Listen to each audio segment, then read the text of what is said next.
जीवों में जनन लैंगिक और लैंगिक प्रत्येक जीव केवल कुछ ही निश्चित समय तक ही जीवित रह सकता है। जीव के जन्म से उसकी प्राकृतिक मृत्यु तक का यह काल उसी जीव का जीवन अवधि को निरूपित करता है। चित्र 1.1 में कुछ जीवों की जीवन अवधि दिखाई गई है। बहुत से अन्य जीवों के चित्र प्रस्तुत किए गए हैं। इन चित्रों को देखकर इनके बारे में पता लगाकर दिए गए रिक्त स्थानों में आपको अपने जीवन अवधि के बारे में लिखना है। चित्र 1.1 में निरूपित जीवों की जीवन अवधि का परीक्षण कीजिए।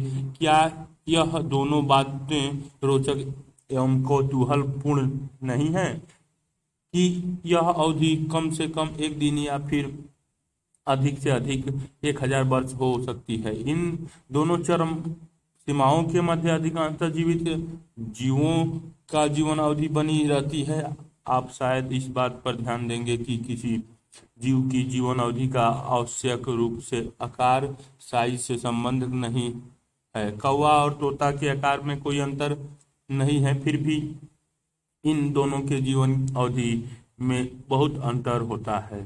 ठीक इसी प्रकार से आम के वृक्ष की जीवन अवधि पीपल के वृक्ष की तुलना में बहुत कम होती है। जीवन अवधि भले ही कितनी हो, परंतु प्रत्येक जीव की मृत्यु सुनिश्चित है।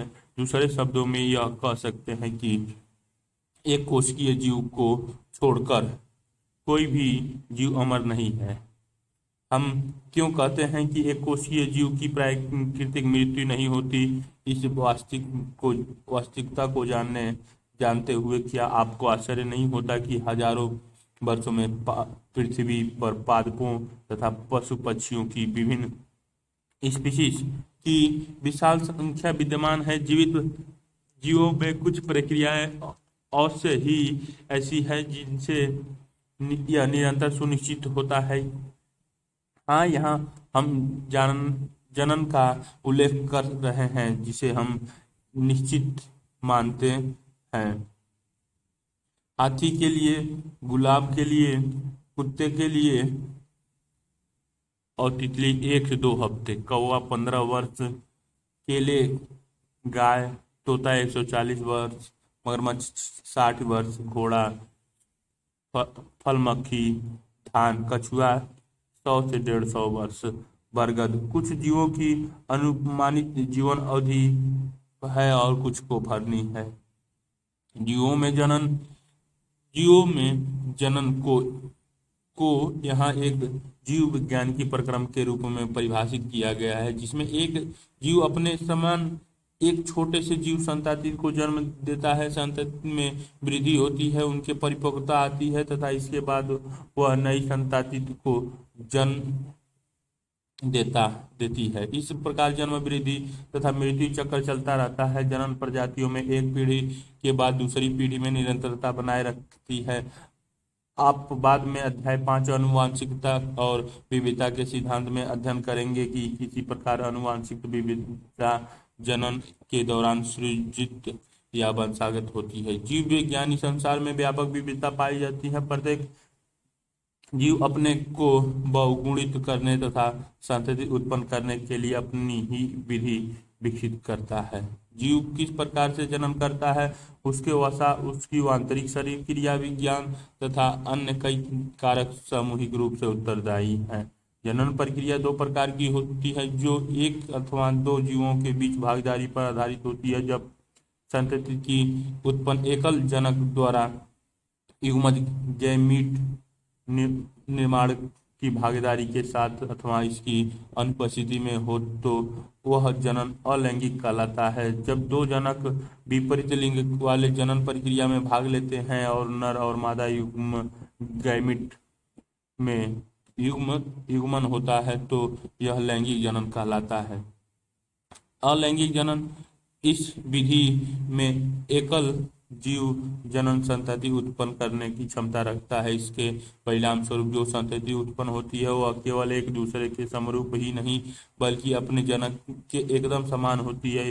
क्या यह संतति आनुवांशिक रूप से भी एक समान अथवा भिन्न होती है? आकारिकीय तथा आनुवांशिक रूप से एक समान जीवों के लिए क्लोन शब्द की रचना की गई है। आइए जीवों के विभिन्न वर्गों के मध्य पाए जाने वाले अलैंगिक जनन के विस्तृत रूप का अध्ययन करें। अलैंगिक जनन सामान्य रूप से एकल जीव पादप तथा जीवों अपेक्षाकृत साधारण जीव आदि में पाया जाता है। परजीव तथा एक केंद्रीय जीव। चित्र 1.2 एक कोशिकीय जीव में कोशिका विभाजन और यीस्ट में मुकुलन, अमीबा में विखंडन। जनन कोशिका ये विखंडन के बाद कलिका बनती है।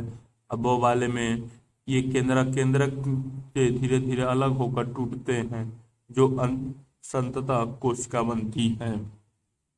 प्रोटिस्टा एवं मोनेरा में जनक कोशिका दो में विभक्त होकर नए जीवों को जन्म देती है।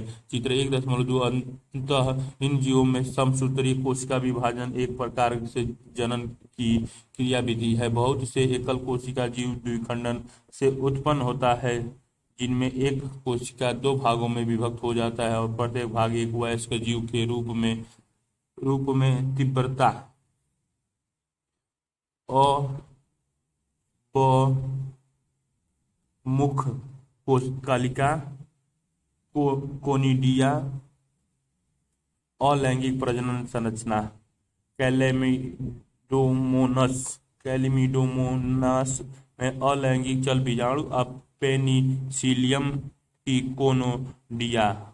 स वाले में हाइड्रा में कलिका और द वाले में स्पंज में जेमुयूल स्पंज पूर्वक वृद्धि कर जाता है। जैसे अमीबा, पैरामीशियम आदि यीस्ट में यह विभाजन एक सामान्य नहीं होता तथा छोटी कालिकाएं उत्पन्न हो जाती हैं जो प्रारंभ में तो जनक कोशिका से जुड़ी रहती हैं और बाद में अलग होकर नए यीस्ट जीव में परिपक्व हो जाती हैं। विषम परिस्थितियों में अमीबा अपने पदार्थ संकुचन कर लेता है तथा अपने परिक्षेत्र में एक त्रिस्तरीय कठोर आवरण स्रावित करता है जिसे पुट्टी सिस्टस कहते हैं। इस परिघटना में पुट्टी भवन कहते हैं। अनुकूल परिस्थितियों में पूरा गमन पर पुट्टीकृत अमीबा बहुखंडन द्वारा विभाजित होता है तथा अनेक सूक्ष्म अमीबा अथवा बीजाणु अमीबा सूडोपैडोस्पोरेस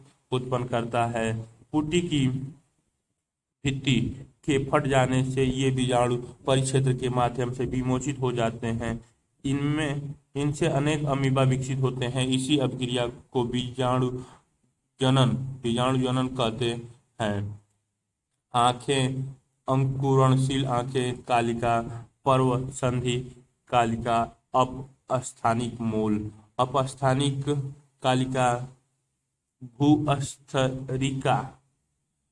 पुष्पोपादप में कायकीय प्रवर्धन, आलू की आंख, अदरक की प्रकंद और गैव का बुलबिल, ब्रायोफिलम की पर्णकालिकाएं, जल हायसिंथ में भूस्थारिका।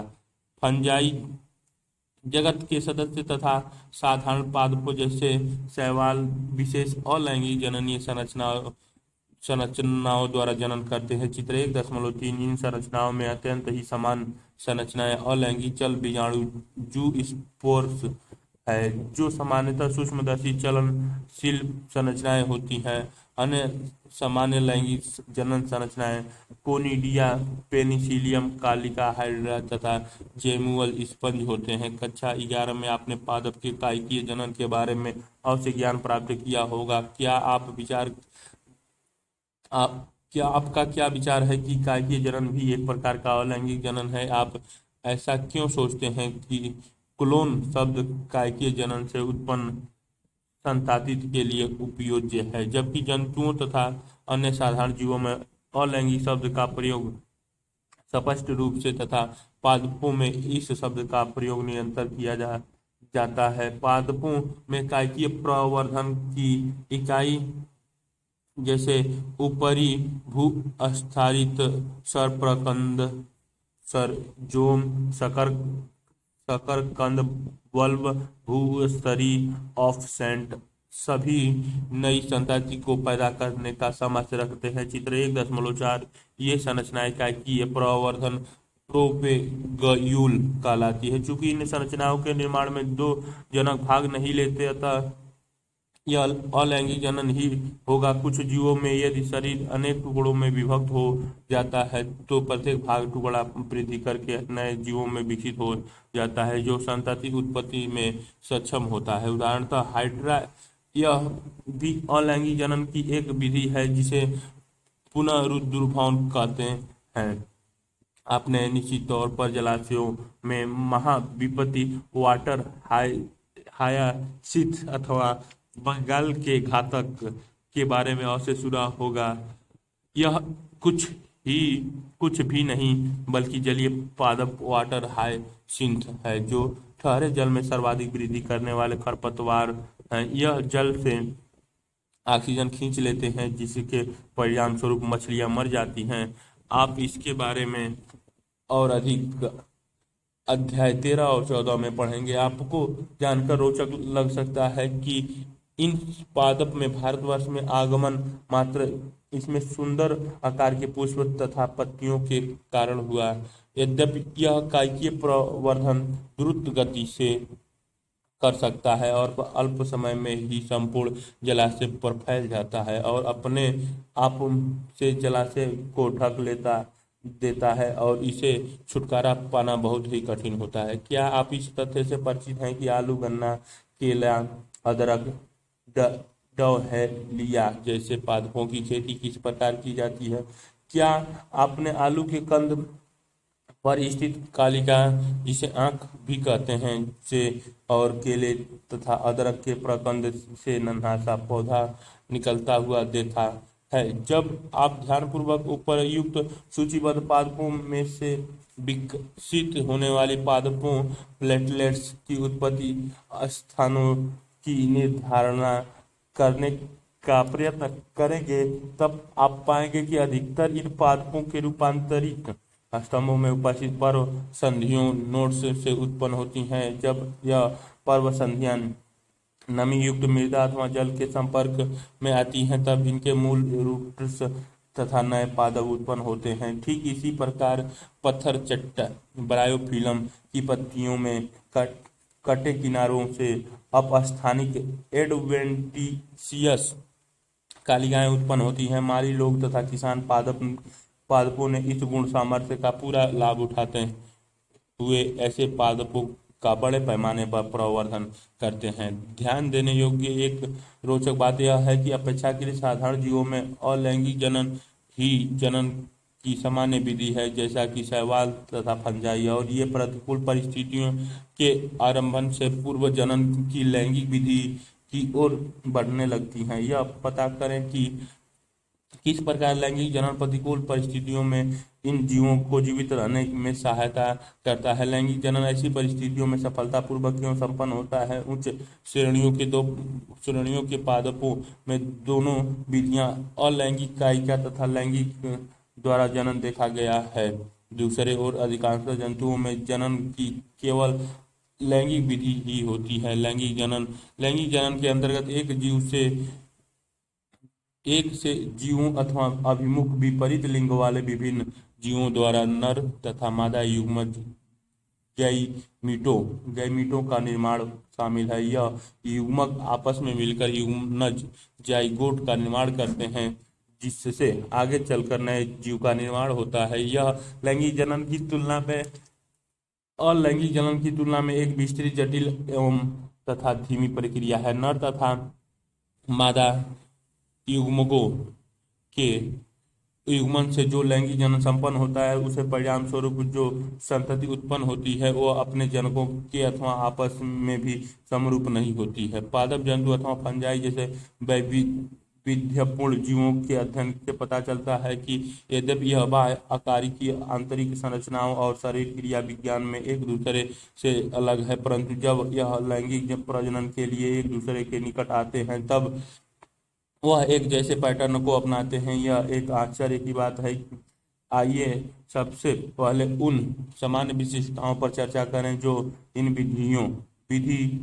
विविध जीवों में सामान्य है। सभी जीव अपने जीवन में वृद्धि की एक निश्चित अवस्था एवं परिपक्वता तक पहुंचते हैं। इसके पश्चात ही लैंगिक जनन कर सकते हैं। वृद्धि का यह काल किशोर अवस्था की प्रावस्था कहलाता है। पादपों में यह कायकी प्रावस्था कहलाती है। यह प्रावस्था विभिन्न जीवों में अलग अवधि की होती है। किशोरावस्था कायकीय प्रावस्था की समाप्ति ही जनन प्रावस्था का आरंभ है। इस प्रावस्था को उच्च पादपों में आसानी से तब देखा जा सकता है जब उनके पुष्प आने लगते हैं। गेंदा, धान, गेहूं, नारियल, आम आदि पेड़ों में पुष्प लगने में कितना समय लगता है? कुछ पादपों में पुष्पीकरण तक एक से अधिक बार होता है। तब इस अंतःपुष्पन की अवधि को क्या कहेंगे? किशोरावस्था अथवा वयस्कता। अपने क्षेत्र में लगे कुछ वृक्षों का निरीक्षण करें। क्या प्रतिवर्ष इन वृक्षों पर उसी माह में पुष्प लगते हैं जिस माह में पिछले वर्ष लगे थे? आप ऐसा क्यों सोचते हैं कि आम, सेब, कटहल आदि जैसे फल मौसमी होते हैं? क्या कुछ पादप ऐसे भी हैं जिनमें वर्ष भर पुष्पीकरण होता रहता है तथा कुछ में मौसम के आधार पर पुष्प निकलते हैं? पादप वो वार्षिक तथा द्विवार्षिक किस्मों के होते हैं और यह भी स्पष्टता कायकीय जनन तथा जीरियमान जीरियमान प्रावस्था को प्रदर्शित करते हैं। परंतु बहुवर्षीय जातियों में इन प्रावस्थाओं को स्पष्ट रूप से परिभाषित करना कठिन होता है। कुछ पादप असामान्य रूप से पुष्पीकरण की क्रिया विधि को प्रदर्शित करते हैं। इनमें से कुछ जैसे बांस की जाति के पादप अपने पूरे जीवन काल में सामान्यतः 50 से 100 वर्ष के बाद केवल एक बार पुष्प पैदा करते हैं। परिणाम स्वरूप एक बड़ी संख्या में फल उत्पन्न होते हैं और मर जाते हैं। एक अन्य पादप स्ट्रोबिलेंथस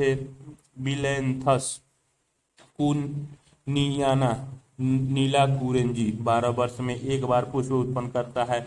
आप में से अधिकांश यह जानते होंगे कि इस पादप ने सितंबर-अक्टूबर 2006 के दौरान इतने पुष्प पैदा किए कि जिससे परिणाम स्वरूप केरल, कर्नाटक तथा तमिलनाडु के पहाड़ी क्षेत्रों में सड़क के किनारे पर पुष्पों की कालीन सा बिछा दिखाई पड़ा, जिसे दृश्य से सैलानियों की एक बहुत बड़ी संख्या इनकी ओर आकर्षित होती है। अधिकतर प्राणियों की किशोरावस्था की समाप्ति उनके प्रजनन व्यवहार के पूर्व उनकी शारीरिक तथा अकार्कीय के बदलाव से प्रकट होती है। विभिन्न जीवों में प्रजनन प्रावस्था भी विविध अवधि की होती है। क्या आप मानव में पाए जाने वाले परिवर्तन की सूची तैयार कर सकते हैं जिनसे जनन परिपक्वता का पता लग सके? प्राणियों में उदाहरणतः पक्षी क्या वर्ष भर अंडे देते हैं अथवा क्या यह किसी मौसम से संबद्ध घटनाक्रम है? मेढक और छिपकली में ये प्रक्रिया कैसे होती है? क्या आप देखेंगे कि प्रकृति में रहने वाली पंछी केवल विशेष मौसम के आने पर ही अंडे देते हैं। यद्यपि संरक्षण में रखे जाने वाले पंछी जैसे कि कुक्कुट फार्म में वर्ष भर अंडे देने की क्षमता उत्पन्न की जा सकती है। ऐसे मामलों में अंडे देने का कार्य जनन क्रिया से संबंधित न होकर इसका बड़े पैमाने पर व्यापार के लिए उत्पत्ति है, जो मात्र मानव कल्याण ही कहा जा सकता है। जनन प्रावस्था के दौरान अपरास्तनी मादा के अंडाशय की सक्रियता में चक्रीय तथा सहायक वाहिका और हार्मोन में परिवर्तन आने लगते हैं। नॉन प्राइमेट स्तनधारियों जैसे गाय, भेड़, चूहों, हिरन, कुत्ता, चीता आदि में जनन के दौरान ऐसी चक्रीय परिवर्तन देखे गए हैं। इन्हें मद चक्र ओएस्ट्रस साइकिल कहते हैं। जबकि प्राइमेटों में बंदर, एप्स, मनुष्य में यह ऋतुस्राव चक्र कहलाते हैं। अधिकांशतः स्तनधारियों में, विशेषकर जो प्राकृतिक रूप से वनों में रहते हैं, अपने जनन प्रावस्था के दौरान अनुकूल परिस्थितियों में ऐसे चक्र को प्रदर्शन करते हैं। इसी कारण इन्हें ऋतुनिष्ठ अथवा मौसमी प्रजनक कहते हैं। अधिकांशतः स्तनधारी अपने पूर्ण जनन काल में जनन के लिए सक्रिय होते हैं। इसी कारण इन्हें सतत प्रजनक कहते हैं। इस तथ्य से सभी परिचित हैं कि सभी आयु में बढ़ते हैं यदि हम लंबी आयु तक जीवित रहे। परंतु वृद्ध होने का क्या अर्थ है? प्रजनन आयु की समाप्ति को जीर्णता या वृद्धावस्था के मापदंड के रूप में माना जा सकता है। शरीर में जीवन की अवधि के अंतिम चरण में सहवर्ती परिवर्तन जैसे उपापचयों की मंद गति से होने लगते हैं। वृद्धावस्था अंततः मृत्यु तक ले जाती है। पादप तथा प्राणियों दोनों ही में तीन प्रावस्थाओं के बीच संक्रमण के लिए हार्मोन उत्तरदायी पाए गए हैं। हार्मोन तथा कुछ विशेष पर्यावरणीय कारकों के बीच परस्पर क्रियाएं जीवों की जनन क्रियाओं तथा व्यवहारिक अभिव्यक्तियों को नियंत्रित करती है। लैंगिक जनन की कुछ घटनाएं परिपक्वता अवस्था प्राप्त करने के पश्चात सभी लैंगिक जनन करने वाले जीव कुछ घटनाएं तथा प्रक्रियाएं प्रदर्शित करते हैं जिनमें महत्वपूर्ण मूलभूत समानता होती है। यद्यपि लैंगिक जनन से समृद्ध रचनाएं जीवों में एकदम भिन्न होती है, यद्यपि विस्तृत एवं जटिल होने के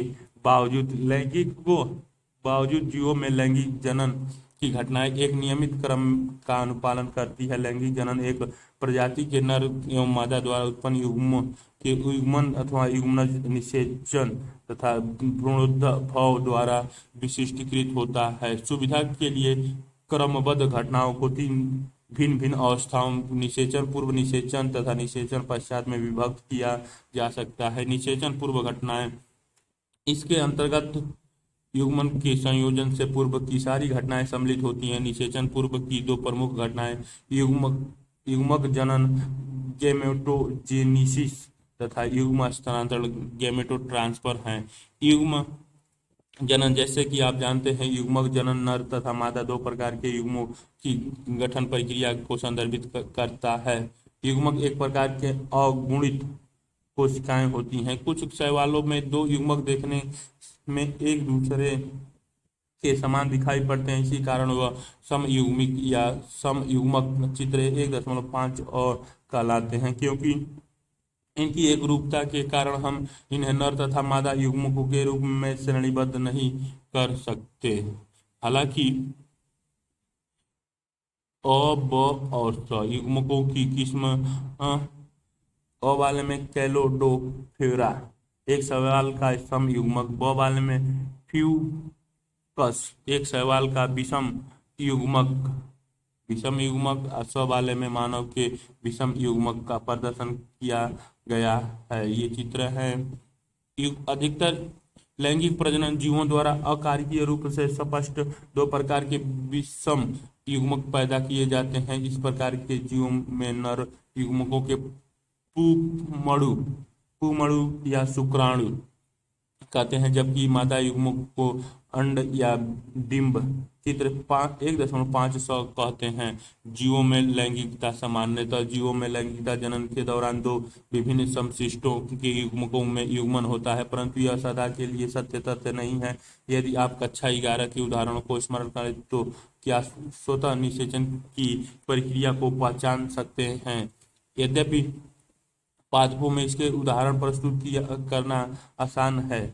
पादप में नर तथा मादा दोनों जनन संरचनाएं पाई जाती हैं, परंतु जब एक ही पादप में दो नर तथा मादा जनन संरचनाएं पाई जाएं तो वह द्विलिंगीय चित्र 1.6 की अथवा जब वह विभिन्न पादप पर हो एक लिंगी 1.6 कहलाता है। बहुत सी फंजाई तथा पादपों में द्विलिंगी स्थिति को उल्लेखित करने के लिए उभयलिंगी लिंगाश्रयी तथा समथैलिस शब्द का प्रयोग करते हैं। एक लिंगता की स्थिति को उल्लेखित करने के लिए एक लिंगाश्रयी तथा विषम थैलिस शब्द का प्रयोग किए जाते हैं। पुष्पीय पादपों में एक लिंगी नर पुष्प पुकेसरी होता है, अर्थात पुकेसर परागकण वहन करने वाली, जबकि मादा पुष्प स्त्री केसर अर्थात स्त्री केसर धारण किए रहता है। कुछ पुष्पीय पादपों में एक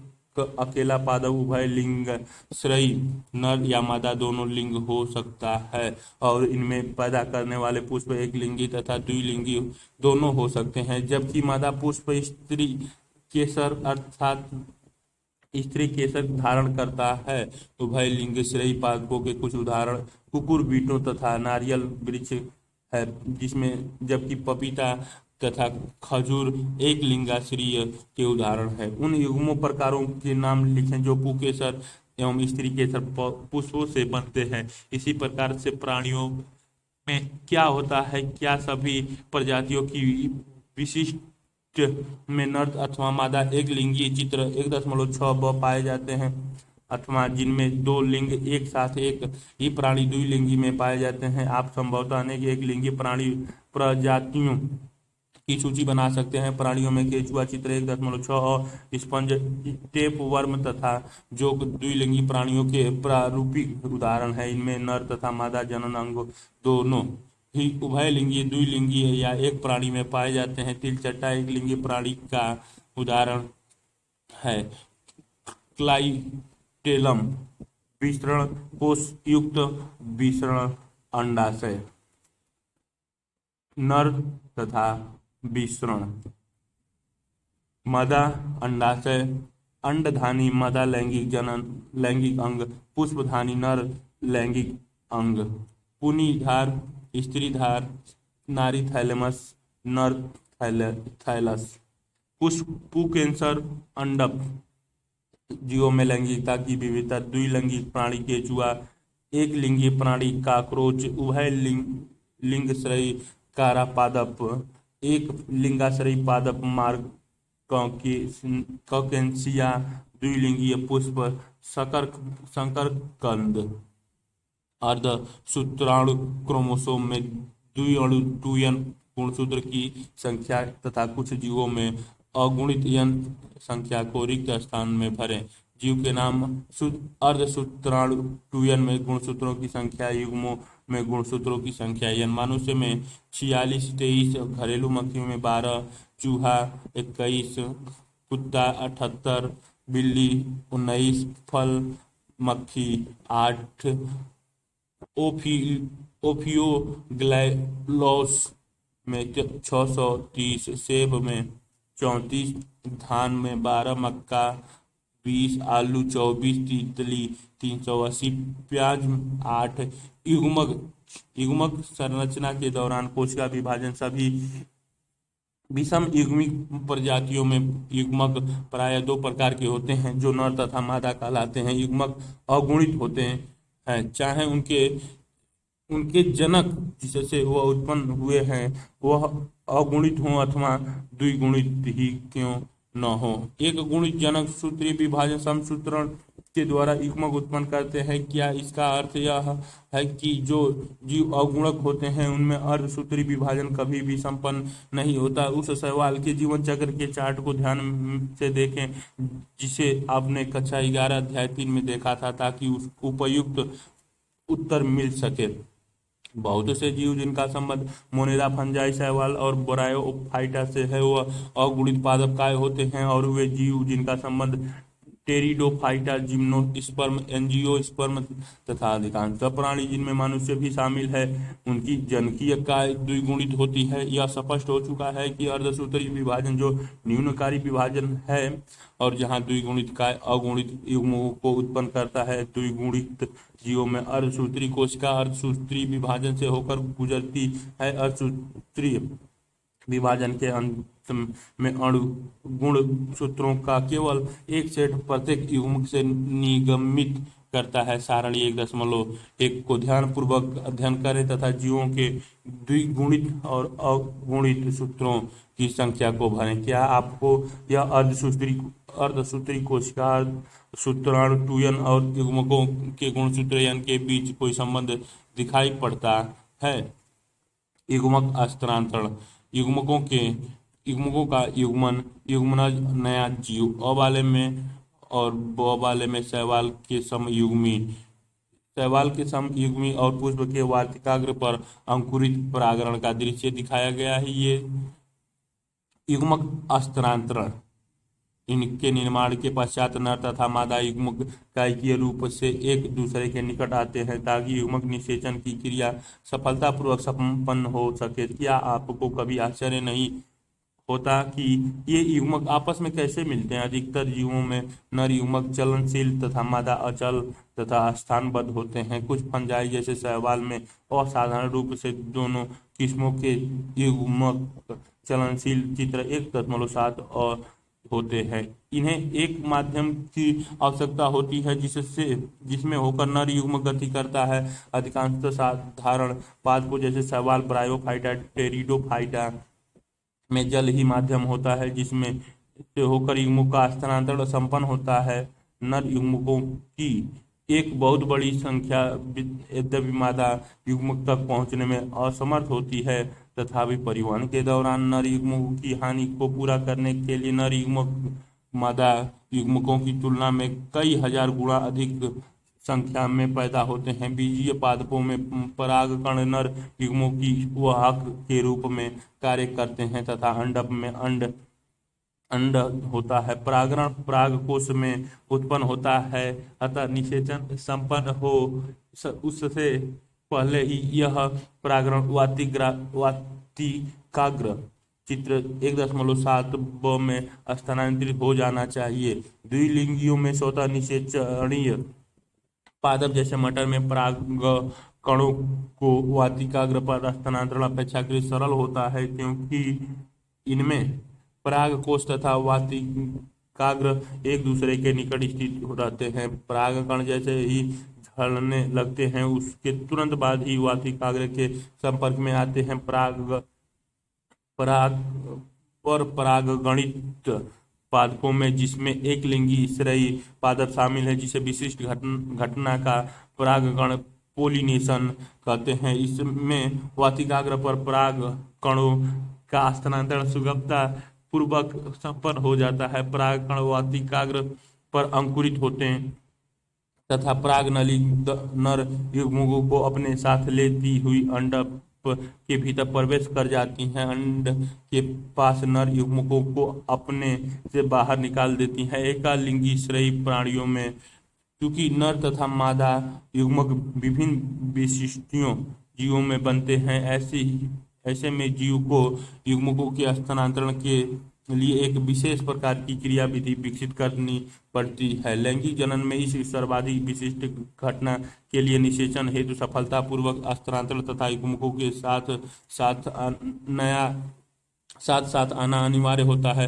निषेचन लैंगिक जनन की सर्वाधिक महत्वपूर्ण एक रोमांचक घटना संभवतः युग्मक का युग्मन है। यह प्रक्रिया युग्मक संलयन साइनगेमी कहलाती है, जिसके परिणाम स्वरूप द्विगुणित युग्मन जाइगोट का निर्माण होता है। इस प्रक्रिया के लिए भी निषेचन फर्टिलाइजेशन का बहुत प्रयोग किया जाता है। यद्यपि युग्मक संलयन तथा निषेचन शब्दों का प्रयोग बहुत होता है, हालांकि ये एक दूसरे के पूरक है, परंतु तब क्या होगा यदि युग्मक संलयन संपन्न ही न हो पाए। हालांकि कुछ जीवों में जैसे कि रोटीफर्स में मधुमक्खियों और यहाँ तक कि कुछ छिपकलियों तथा पंछी, टर्की आदि में बिना निषेचन अर्थात नर युग्मक के युग्मन के बिना ही मादा युग्मक नए जीव का निर्माण हेतु विकसित होने लगता है। इसी प्रकार की घटना अनिषेचक जनन पार्थोजेनिसिस कहलाती है। युग्मक संलयन कहाँ संपन्न होता है? अधिकतर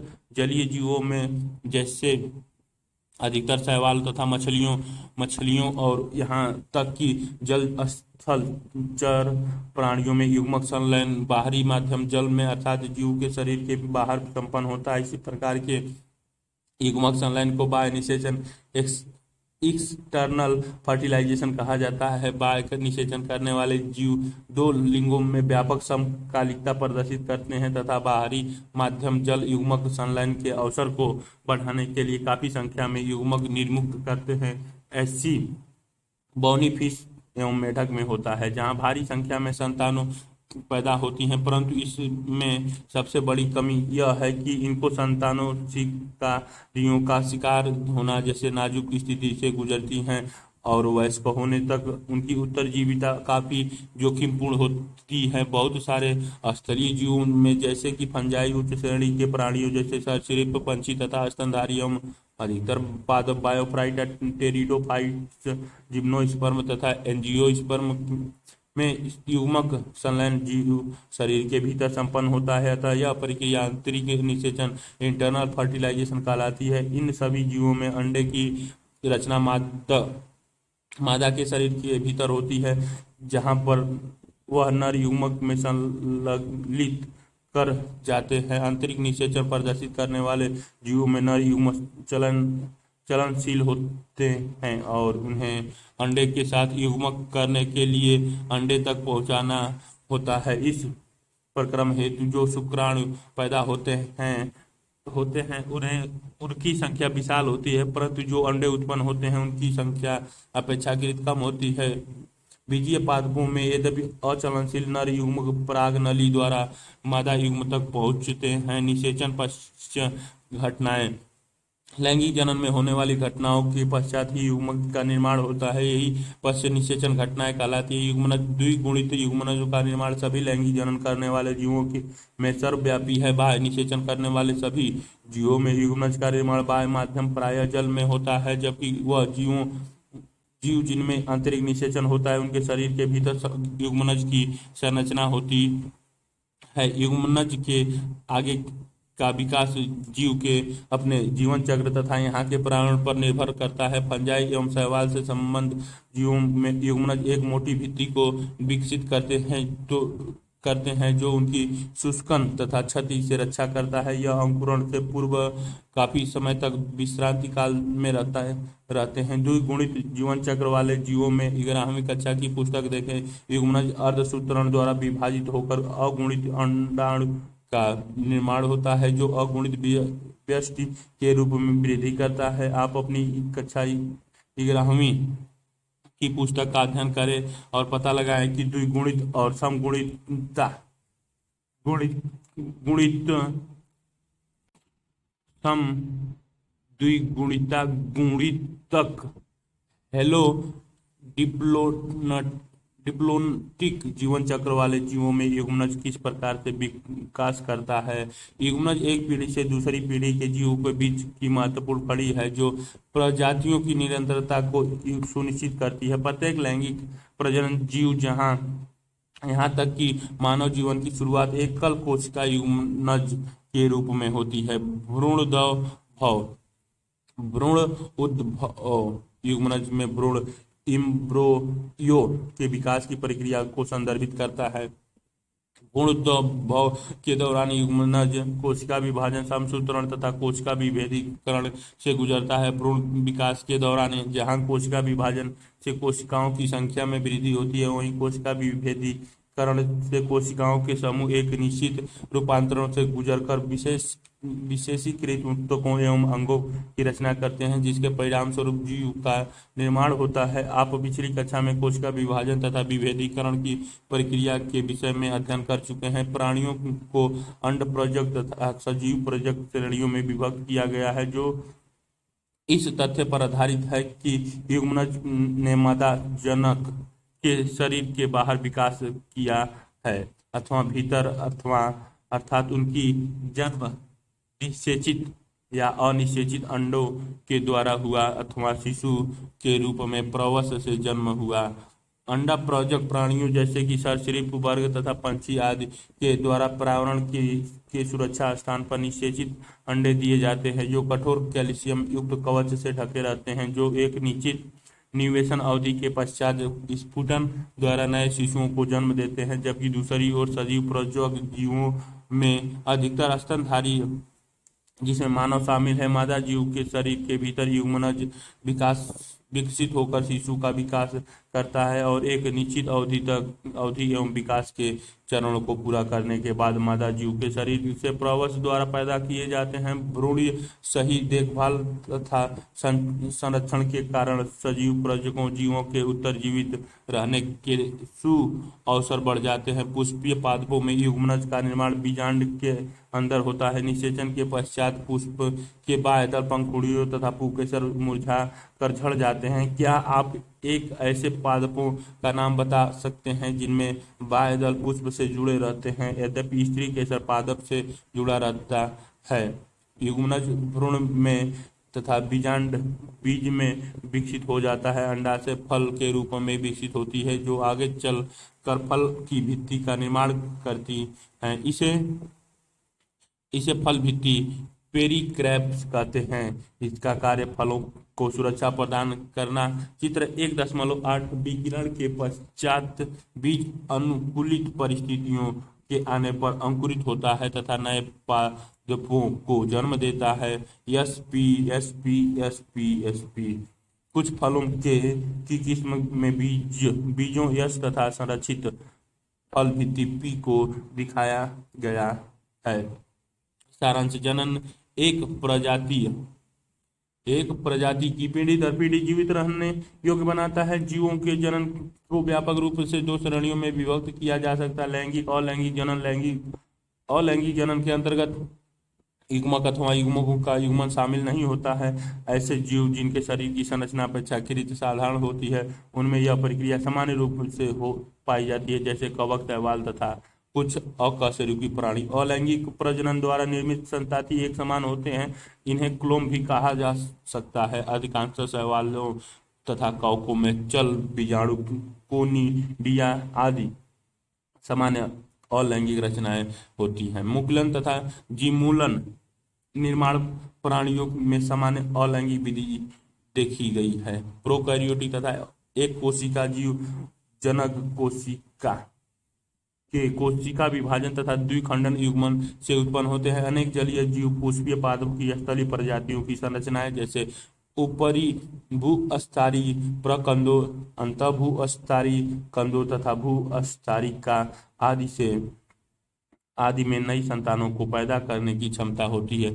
इस प्रकार से अलैंगिक जनन की विधि को कायकीय प्रवर्धन कहते हैं और लैंगिक जनन के अंतर्गत युग्मकों का निर्माण तथा युग्मक शामिल हैं। अलैंगिक जनन की तुलना में यह एक जटिल एवं धीमी प्रक्रिया है। अधिकांशतः उच्च श्रेणी के प्राणियों पूर्ण लैंगिक विधि द्वारा जनन करते हैं। लैंगिक जनन की घटना को निषेचन, पूर्व निषेचन तथा निषेचन के बाद की घटना को श्रेणीबद्ध किया जा सकता है। निषेचन पूर्व घटना के अंतर्गत युग्म जनन तथा युग्मक स्थानांतरण, जबकि निषेचन पश्च में युग्म का निर्माण तथा भ्रूण उद्भव को भी शामिल किया गया है। जीव द्विलिंगी अथवा एकलिंगी हो सकते हैं। पादप में लैंगिक विविधता अपेक्षाकृत अधिक होती है, विशेषकर पुष्पीय पादपों में, क्योंकि यह विविध प्रकार के पुष्प को उत्पन्न कर सकते हैं। पादपों को उभयलिंगी श्रेणी एवं एकलिंगी श्रेणी में परिभाषित किया गया है। हालांकि पुष्प द्विलिंगी एवं एक लिंगी हो सकते हैं। युग्मक प्राकृतिक रूप से सदैव अगुणित होते हैं और प्राय अगुणित जीवों को छोड़कर जहां युग्मकों का निर्माण समसूत्रण द्वारा होता है, यह समसूत्रीय विभाजन के प्रत्यक्ष उत्पाद माने जाते हैं। लैंगिक जनन में नर युग्म का स्थानांतरण वास्तव में एक अपरिहार्य घटना है। यह द्विलिंगीय जीवों की अपेक्षाकृत सरल होता है। एक लिंगीय प्राणियों में यह मैथुन द्वारा उत्पन्न होता है। पुष्पीय पादपों में एक विशेष प्रक्रिया जिससे परागण कहते हैं, पराग कणों का स्थानांतरण होता है। युग्मक संलयन निषेचन नर एवं मादा युग्मकों के मध्य संपन्न होता है। युग्मक संलयन जीव की काय के बाहर अथवा अंदर कहीं भी हो सकता है। युग्मक संलयन के परिणाम स्वरूप एक विशेष कोशिका जिसे युग्मनज कहते हैं का निर्माण होता है। युग्मनज से भ्रूण के विकास की प्रक्रिया भ्रूणोद्भव कहलाती है। प्राणियों में इसके निर्माण के तुरंत बाद युग्मनज बनने लगता है। प्राणी अंडक प्रजक या सजीव प्रजक दोनों हो सकते हैं। सजीव प्रजक जीवों में भ्रूणीय संरक्षण एवं भली प्रकार से देखभाल को अच्छा समझा गया है। पुष्पीय पादप में निषेचन के पश्चात अंडाशय फल की विकसित होती है तथा बीजांड परिपक्व होकर बीज बनाता है। फल के भीतर परिपक्व बीज अगली पीढ़ी का संचारक भ्रूण होता है।